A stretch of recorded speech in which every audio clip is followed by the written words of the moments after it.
Assalamualaikum warahmatullahi wabarakatuh. Selamat malam semuanya. Selamat malam juga para penonton setia dari YouTube channel kami di kelompok 3.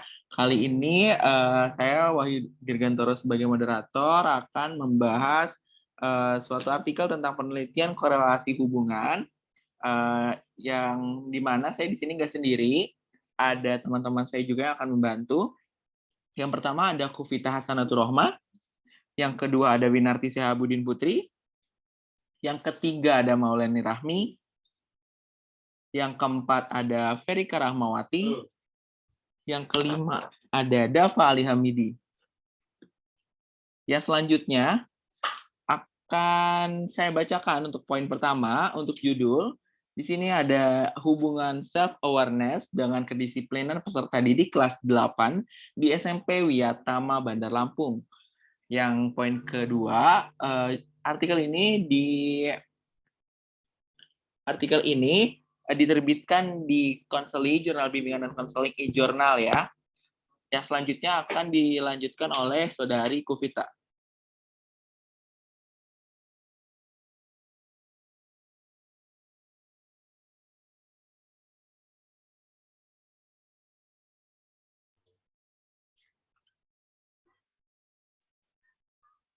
Cek, apakah suara saya terdengar jelas? Terus terdengar jelas, Kufita, dipersilakan di poin C dan D.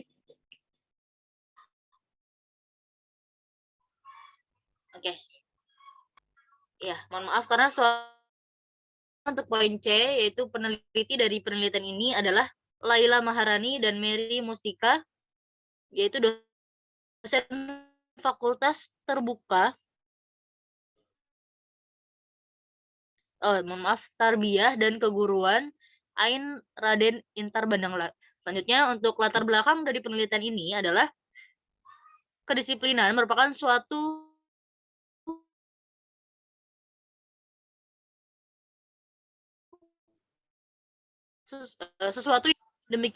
namun demikian masih banyak disiplin. Maka hal ini tampak pada perilaku peserta didik di sekolah, yaitu masih adanya peserta didik yang melanggar kedisiplinan dan tata tertib yang berlaku di sekolah. Sehingga itu yang melatar belakangi penelitian ini. Cukup dari saya kembalikan lagi pada Dirga. Baik, terima kasih Saudari Kufita atas penjelasan di poin C dan D. Yang selanjutnya akan dijelaskan oleh Saudari Winarti Sehabudin Putri. Dipersilakan. Baik, terima kasih Saudara Dirga. Di sini saya akan menjelaskan poin E dan F. Poin E sendiri yaitu sisi lain dari penelitian ini ialah hubungan antara bimbingan dan pendidikan tersebut di atas memberikan penjelasan sebagai berikut. Bimbingan dan konseling memiliki fungsi dan posisi kunci dalam pendidikan di sekolah, yaitu sebagai pendamping fungsi utama sekolah dalam bidang pengajaran dan perkembangan intelektual siswa dalam bidang menangani ihwal sisi sosial pribadi siswa. Lalu poin F, letak originality dari penelitian ini, yaitu, untuk poin E-nya masih ada.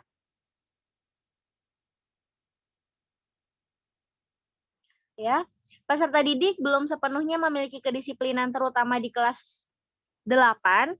Hal ini dapat dilihat dari beberapa gejala yang terjadinya pelanggaran tata tertib seperti terlambat datang ke sekolah, tidak disiplin dalam berseragam, kurang mengetahui cara belajar yang baik, yaitu belajar kalau akan menjelang ujian. Sekolah sebagai tempat pendidikan anak perlu dilatih untuk sungguh-sungguh menaati kedisiplinan. Kedisiplinan mendukung kesuksesan dalam belajar. Sekolah tidak sekadar membentuk peserta didik yang pandai, tetapi juga membentuk peserta didik yang disiplin.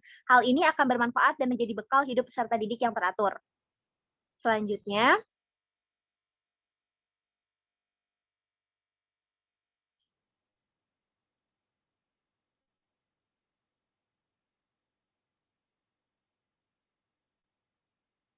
masuk ke poin F, yaitu letak originality dari penelitian ini, yaitu hasil penelitian menunjukkan bahwa peserta didik yang tergolong memiliki kesadaran diri atau self-awareness tertutup memiliki persentase sebesar 41,7% dan yang terbuka sebesar 58,3%.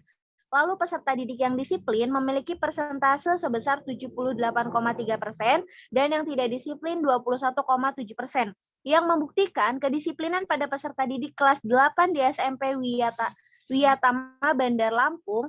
Selain itu, data tersebut juga membuktikan bahwa kedua variabel antara kesadaran diri self-awareness dengan kedisiplinan memiliki hubungan yang signifikan.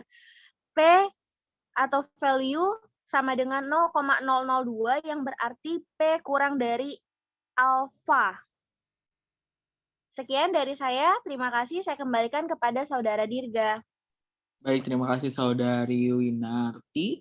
Yang selanjutnya akan dijelaskan oleh Saudari Maulani Rahmi. Dipersilakan. Baik, terima kasih Saudara Dirga. Selanjutnya saya akan menjelaskan poin G, masalah yang ingin dijawab oleh peneliti.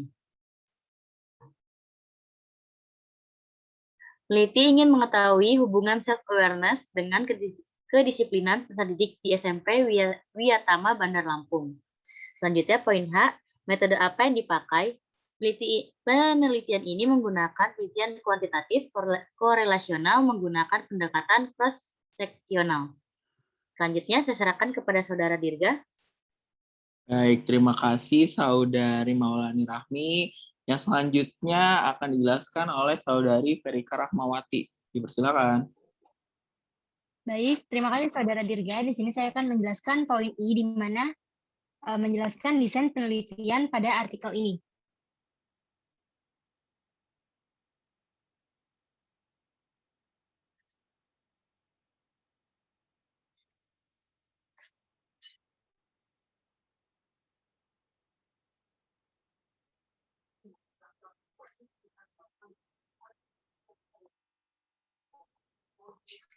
Untuk mengetahui hubungan self-awareness dengan kedisiplinan peserta didik kelas 8 di SMP Wijayatama Bandar Lampung sesuai dengan butir rumusan masalah, tujuan, dan kegunaan penelitian, maka digunakan metode penelitian kuantitatif korelasional. Penelitian kuantitatif korelasional adalah penelitian ilmiah yang sistematis terhadap bagian-bagian dan fenomena serta hubungan-hubungannya. Selanjutnya, poin J. Apakah kesimpulan menjawab semua pertanyaan peneliti dalam artikel ini? Dilihat dari hasil penelitian, peneliti dapat menyimpulkan bahwa sikap disiplin masih dimiliki peserta didik SMP Wiyatama Bandar Lampung. Terima kasih. Sekian dari saya. Selanjutnya, kepada Saudara Dirga. Baik, terima kasih Saudari Ferika Rahmawati. Yang selanjutnya akan dijelaskan oleh Saudara Dafa Ali Hamidi. Dipersilakan.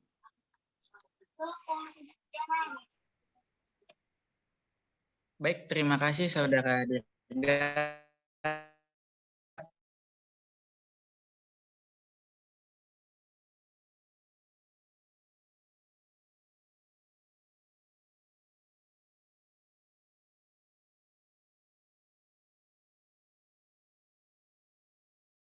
Bagaimana untuk Saudara Dafa? Apakah kurang jelas?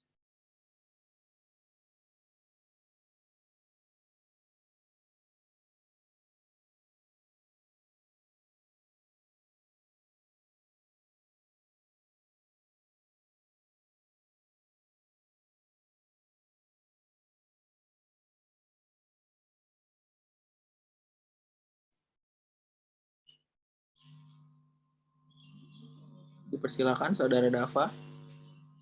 Halo, terdengar jelas suara saya? Iya, terdengar jelas. Sangat jelas sekali. Oke, terima kasih.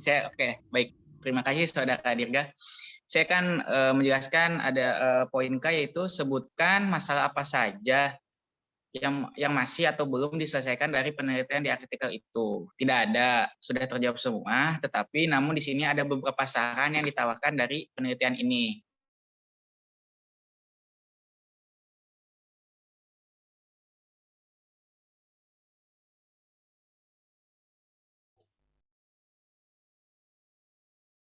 Disiplinkan peserta didik dan diharapkan dapat digunakan sebagai referensi bagi sekolah